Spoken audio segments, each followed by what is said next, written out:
அதிசயங்கள் செய்கிறவர் நம் அருகில் இருக்கிறார்.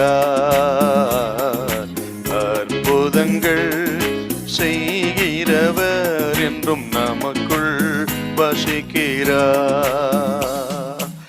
2 ராஜாக்கள் 2ஆம் அதிகாரம் 13வது வசனத்தை கொஞ்சம் வாசிக்க பார்க்கலாம். பின்பு அவன் எலியாவின் மேலிருந்து கீழே விழுந்த சால்வையை எடுத்து திரும்பி போய், எலியாவின் மேல் இருந்து விழுந்த சால்வையை அவன் எடுத்தான். எலியா அக்கினிமயமான ரதங்கள் மூலம் குதிரைகள் மூலம் பரலோகத்துக்கு எடுத்துக்கொள்ளப்பட்டார். அப்படி எடுத்துக்கொள்ளப்பட்ட அந்த நேரத்தில் எலியாவின் மேலிருந்த விழுந்த அந்த சால்வையை எலிசா எடுத்துக்கொண்டார் அப்படின்னு நம்ம இங்கே பார்க்குறோம். இந்த எலியாவின் சால்வைங்கிறது எலியா தன் தோள் மேல் போர்த்து கொண்டிருந்த சால்வை. எலிசாவும் எலியாவும் யோர்தானை கடந்த பொழுது அந்த யோர்தானை 2ஆக பிளப்பதற்கு பயன்படுத்தின அந்த சால்வை, அந்த சால்வை தான் மேலிருந்து விழ எலிசா அதை எடுத்துக்கொண்டார் அப்படின்னு நம்ம பார்க்குறோம். ஆக இந்த சால்வைங்கிறது யெகோவா தீர்க்கதரிசியின் அடையாளம். ஆக அந்த சால்வை தான் எலிசா எடுத்துக்கொண்டார்.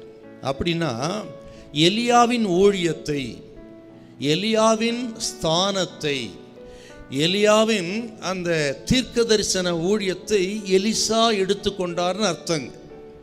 2 ராஜாக்கள் 2:9 ஆக எலியா கேட்கிறார், உனக்கு நான் என்ன செய்ய வேண்டும் அப்படின்னு கேட்கிறார். அதற்கு எலிசா என்ன கேட்டார்னு கேட்டீங்கன்னா, எனக்கு இரட்டிப்பான வரம் வேணும் அப்படின்னு கேட்டாராம். அந்த வரம் எலியாவின் சால்வையை எப்பொழுது எலிசா எடுத்துக்கொண்டாரோ அப்பொழுது இந்த இரட்டிப்பான வரம் அவர் கொடுக்கப்பட்டு விட்டது. இந்த ஆசீர்வாதம், இந்த கனம், இந்த பொறுப்பு இவைகளெல்லாம் எலிசாவுக்கு எளிதாக கிடைக்கல. எப்படி கிடைச்சதுன்னு பார்த்தீங்கன்னா ஆச்சரியமா இருக்கும். சில சோதனையை அவர் ஜெயிக்க வேண்டியதாக இருந்தது. அந்த சோதனையை ஜெயிச்ச பிறகு தாங்க இந்த சால்வையும் இரட்டிப்பான வரத்தையும் பெற்று 2 மடங்கு ஊழிச்சுகிற வல்லமையான ஊழியக்காரனாக எலிசா எழுமினார்னா அந்த சோதனைகளை ஜெயித்தார்.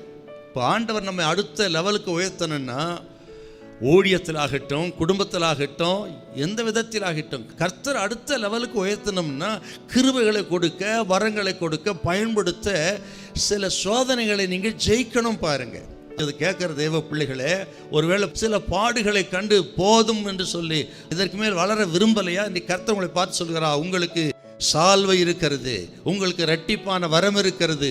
ஆகவே இருக்கிற திருப்தியாகி போதுன்னு இருந்துடாதீங்க. தொடர்ந்து இன்னும் கிட்டி சேருவோம், இன்னும் நெருங்குவோம், இன்னும் ஆண்டவரை உறுதியாக பற்றி கொள்வோம். கர்த்தர் சொல்லுகிறார், உங்களுக்கு நல்ல பொறுப்புகளை கொடுத்து, நல்ல உயர்வுகளை கொடுத்து, உங்களை ஊழியத்தின் ஸ்தானத்தில் அடுத்த லெவலுக்கு கொண்டு போய் கர்த்தர் உங்களை ஆசீர்வதிப்பா. 2 மடங்கு ஆசீர்வாதம், வரங்கள் உங்களுக்கு உண்டாகும். ஹல்லேலூயா, ஹல்லேலூயா.